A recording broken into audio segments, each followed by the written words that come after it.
Press మీట్కి విచ్చేసిన media మిత్రులందరికీ హృదయపూర్వక ఆహ్వానం తెలియజేస్తున్నాం. ఈరోజు ఈ ప్రెస్ మీట్ నిర్వహించడానికి గల కారణం ఏంటంటే, రాష్ట్రంలో అరాచకాలు సృష్టిస్తూ అల్లర్లు క్రియేట్ చేద్దామని జగన్మోహన్ రెడ్డి గారు అపాయింట్ చేసిన కొద్దిమంది గూఢచారులని ఈరోజు మీకు పరిచయం చేద్దామని ప్రెస్ మీట్ పెట్టడం జరిగింది. అలాగే కొన్ని ఆధారాలు కూడా మా దగ్గర ఉన్నాయండి. ఆధారాలు ఈవేళ మీడియా మిత్రుల ద్వారా ఆంధ్రప్రదేశ్ రాష్ట్ర ప్రజలందరికీ చూపించాలనే ఉద్దేశంతో మేము ఈ ప్రెస్ మీట్ నిర్వహించడం జరుగుతుంది. ఈ కార్యక్రమానికి నాతో పాటు ఇచ్చేసిన తెలుగుదేశం పార్టీ కార్యకర్తల నాయకులందరి తరఫున కూడా మీ అందరికీ హృదయపూర్వక స్వాగతం తెలియజేస్తూ, జగన్మోహన్ రెడ్డి గారు కొంతమంది గూఢచారుల్ని నియమించారండి. వాళ్ళు ఎలా ఉంటారంటే, వాళ్ళు జగన్ కోసమే పనిచేస్తూ ఉంటారు. కానీ వాళ్ళ ముసుగులు ఎలా ఉంటాయంటే, కొన్నిసార్లు మేము దళితులు అంటారు, కొన్నిసార్లు మేము పలానా పార్టీకి చెందిన వాళ్ళం, మాకు వైసీపీతో సంబంధం లేదు, మేము వేరే పార్టీ వాళ్ళం అంటారు. మరి కొన్నిసార్లు ఇలా అంటానని ఏమనుకోకండి, మేము జర్నలిస్టులు అంటారు. ఇంకొంతమంది మేము కాపు నాయకులు అంటారు. కానీ వీళ్ళందరి ఈ కండువాలన్నిటి వెనక వైసీపీ కండువ ఉంటుంది. ఎందుకు చెప్తున్నాను ఇదంటే, మీకు ఉదాహరణకి జర్నలిస్టులు అనగానే మీరు నన్ను అపార్థం చేసుకోవద్దండి. ఎందుకంటే తెలంగాణలో ప్రొఫెసర్ నాగేశ్వర అని ఒక ఆయన జర్నలిస్ట్ అని చెప్పుకుంటారు. ఆయన జర్నలిస్ట్ అయితే అయి ఉండొచ్చు, కానీ కంప్లీట్గా ఆయన వైసీపీ కోసం పనిచేస్తూ మొన్న పవన్ కళ్యాణ్ గారి కోసం, అమిత్ షా గారి కోసం జరిగినట్టు ఆయన చెప్పి, మేము ఎప్పుడైతే ప్రశ్నించామో ముందు ఆయన జర్నలిస్టులను అవమానించారన్నారు. ఆ తర్వాత తెలంగాణ వాదం కూడా ఎత్తుకొచ్చి, ప్రాంతీయవాదం కూడా తీసుకొచ్చి మా తెలంగాణ వాళ్ళని మీరు ఇలాగ అంటారా అని ప్రాంతీయ కండువ కూడా తీశారు. అలాగే ఇప్పుడు ఎవరో కేవీఆర్ అని ఒక ఆయన తెలంగాణలో ఉంటాడు. ఆయన విపరీతంగా మా కూటమి పార్టీని, చంద్రబాబు నాయుడు గారిని, లేకపోతే మరొకరిని తిడుతూనే ఉంటాడు. ఆయన మీద కానీ పోలీసులు యాక్షన్ తీసుకుంటే మేము తెలంగాణ వాళ్ళం, మా తెలంగాణ మనోభావాలు గాయపరిచారని తెలంగాణ వాదానికి అంటగట్టే ప్రయత్నం చేస్తున్నారు. సేమ్ అలాంటి గూఢచారులు ఇక్కడ కూడా ఉన్నారు. ఉదాహరణకి ఇప్పుడు రాష్ట్రంలో ఒక ఇద్దరు అలాంటి గూఢచారులు మనం చూస్తే, ఒకటి జాడ శ్రవణ్ కుమార్, రెండు ఇప్పుడు ప్రశ్న రావణ్ అని చెప్తున్నారు, ప్రశ్న జోసెఫ్ అంటున్నారు, ఏ రకరకాలుగా చెప్తున్నారు. ఆయన పేరేంటో నాకు కూడా పూర్తిగా తెలియదు. ఆయన వీళ్ళిద్దరూ ఏజెంట్లని ఎలా చెప్పగలుగుతారు? రాయేష్, నీ దగ్గర ఉన్న ఆధారం ఏంటని మీరు అడగొచ్చు. ఈ రోజున నా తెలుగు అడుగుతానండి, ఆ ప్రశ్న Ravan or Joseph or something else ఆయన కొన్ని కామెంట్లు చేశాడు.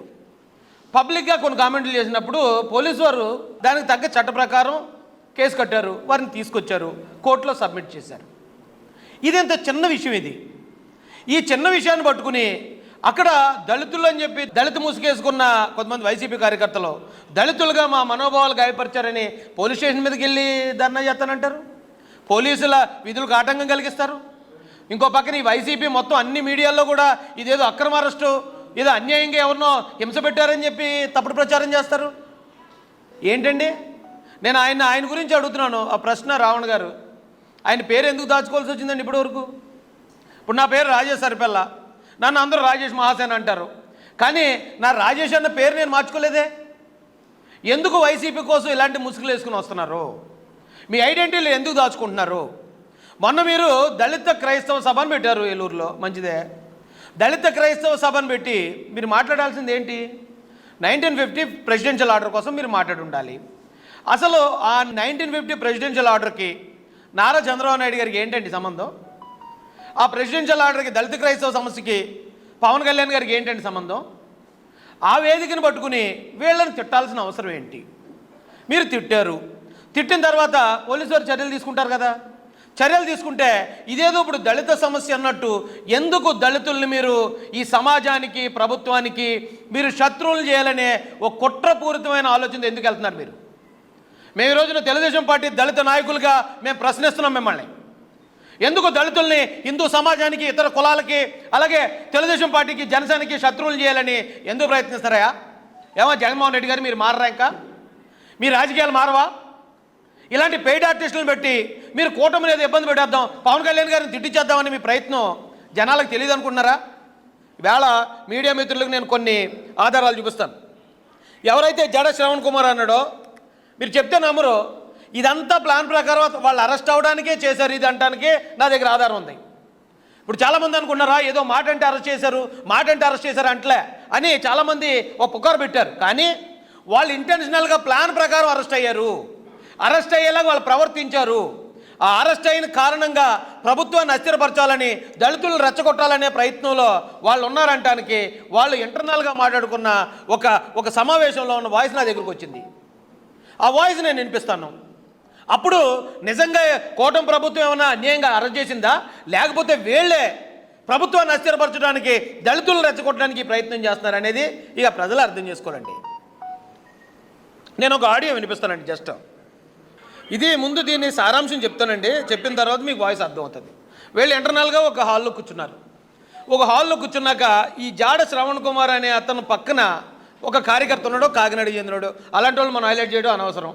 అతను ఏమన్నాడంటే, ఏమంటే మిమ్మల్ని కూటమి ప్రభుత్వం అరెస్ట్ చేస్తే నేను ట్రైన్ తగలబెడతాను, లారీ తగలబెడతాను, బస్సులు తగలబెడతాను, తగలబెట్టి నేను జైలుకి పోతాను, అప్పుడు మాత్రమే మనం డెవలప్ అవ్వగలం, అప్పుడు మాత్రమే మనం అనుకున్నది జరుగుతుంది అని అతను మాట్లాడుతున్న మాట తర్వాత జాడ శ్రవణ్ కుమార్ ఏమన్నాడంటే, ఈ ఆడియో మీ అందరికి పంపిస్తాను.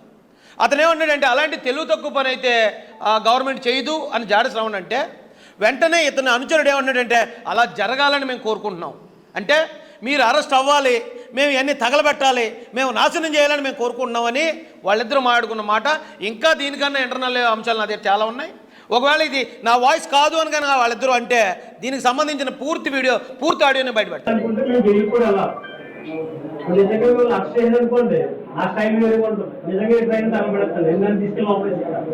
అలా చేయగల కమిట్మెంట్ క్యాండిడేట్ మనం కంపల్సరీగా ఎంచుకోవాలి. ఆ టైప్ లేకపోతే మనం ఎదగలేము. ఇప్పుడు మొదలుగడ పడుతున్నాము, ఆ టైపు లేకపోతే మనం ఎదగలేమండి. మిమ్మల్ని అరెస్ట్ చేస్తే మేము ట్రైన్లు, బస్సులు తగలబెడతాం. ఆ టైపు లేకపోతే మనం ఎదగలేమని చెప్పి అతని అనుచరుడు, మీ అందరికీ తెలిసే ఉంటుంది, కాకినాడ చెందిన వ్యక్తే, అతను మాట్లాడాడు. మనంతా కాపు, మన కాపు అని చెప్పాడు. తగలబడ్డామన్న ఆలోచన వీళ్ళకి ఎవరికి తెలియదు, వీళ్ళకి ఎవరికి తెలియదు. అక్కడ కాపు కాపు కాపు అని రెండో మనం తెలంగాణ సాధించుకొని పట్టణంలో బయలుదేరారు. అది ఇచ్చేది ఎంత పోవాలి. అలాగే ఇప్పుడు రేపు పొద్దున్న మిమ్మల్ని అరెస్ట్ చేయాలనుకోండి, కలెక్టర్ ఆఫీస్ చుట్టూ, నెంబర్ ఆఫీస్ చుట్టూ ధర్నాలు చేసేవాళ్ళుకోండి, ఏం ఉపయోగం ఏముంటుంది. ఏ అంబేద్కర్ లాంటి నాన్న లాంటి తెగించే బస్సు, ఏ ట్రైన్ తగలబెట్టు ఉంటుంది. మమ్మల్ని కూడా వాపరేస్తారు. అయినా అప్పుడు ఒక సంచలనం వస్తుంది. ఆ టైప్ ఆఫ్ మనం ప్రిపేర్ అవుతే వర్కౌట్ అవుతుంది. మేము అవ్వాలని కోరుకున్నాం సార్. అందరూ పంపిస్తాను. వీళ్ళు ఎలాంటి తెలుగు పని చేయరని అతను అంటే, జాడ శ్రవణ్ అంటే, మేము అలా అవ్వాలని కోరుకుంటున్నాం సార్ అని అంటే, ఇదంతా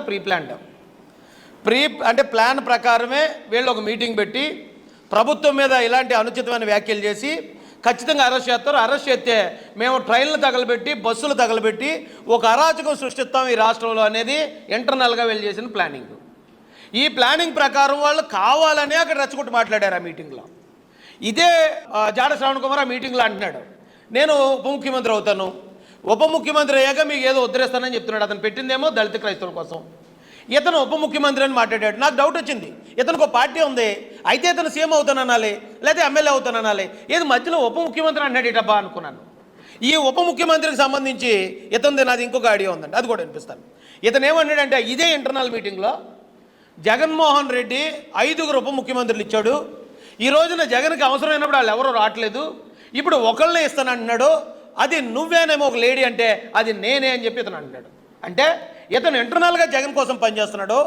జగన్ ఏదైతే ఉప ముఖ్యమంత్రి చేస్తాడనే ఆశతో ఈ రోజున దళితులను రెచ్చగొడుతున్నాడు, క్రైస్తవులను రెచ్చగొడుతున్నాడు. ఇంటర్నేషనల్గా ఒక అరాచకం ఈ రాష్ట్రంలో సృష్టించడానికి ప్రయత్నించే ఒక చీఫ్ ఫెలో ఈ జాడ శ్రవణ్ కుమార్. నేను ఆ ఆడియో కూడా వినిపిస్తాను, ఇది మీ అందరికీ పంపిస్తాను, ఇంకా క్లియర్గా మీరు వినండి. మీ మీడియాల ద్వారా కూడా దీన్ని పబ్లిష్ చేయండి సార్. పొద్దున మన హక్కులు మనం సాధించుకోవాలంటే మన నుంచి ఒక లేఖ పొద్దున ప్రభుత్వం నేను ఉప ముఖ్యమంత్రిగా ఉన్నాననుకో, ఎవరు చేసుకుంటారు మన వరకు కాక.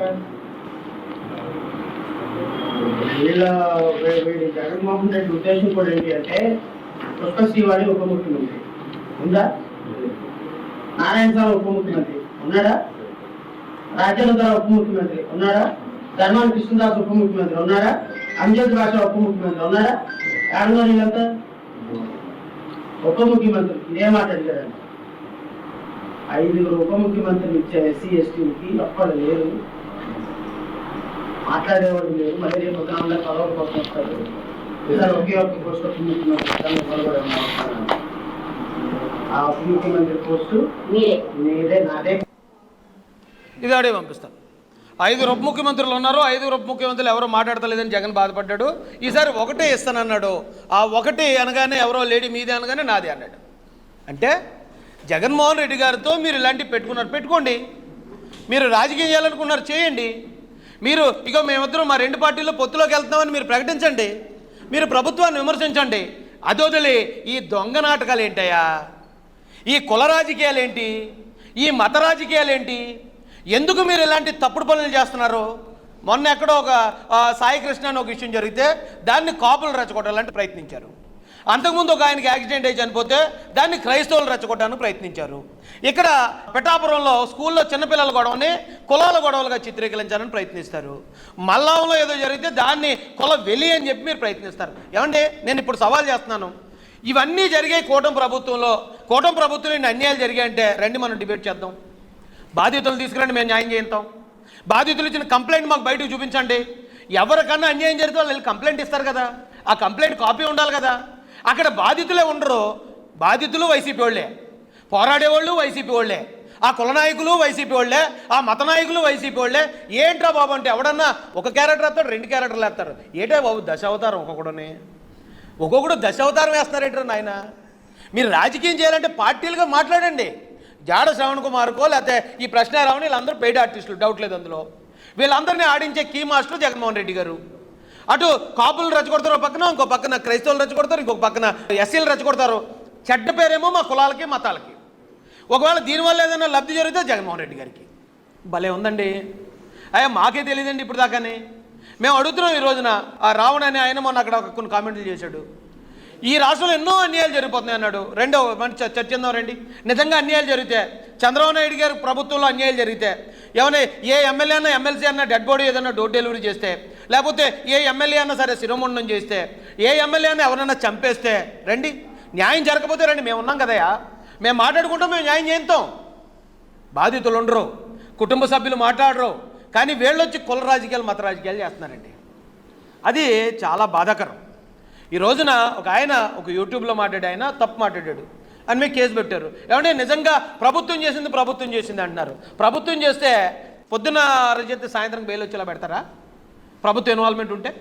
ఈ ప్రభుత్వం అలాంటి ప్రతీకార చర్యలు కానీ ప్రతీకార అరెస్టులు కానీ చేసే ఉద్దేశం లేదు. చట్టపరంగా నువ్వు తప్పు మాట్లాడితే దానికి తగ్గ శిక్షనే పెడతారు తప్ప.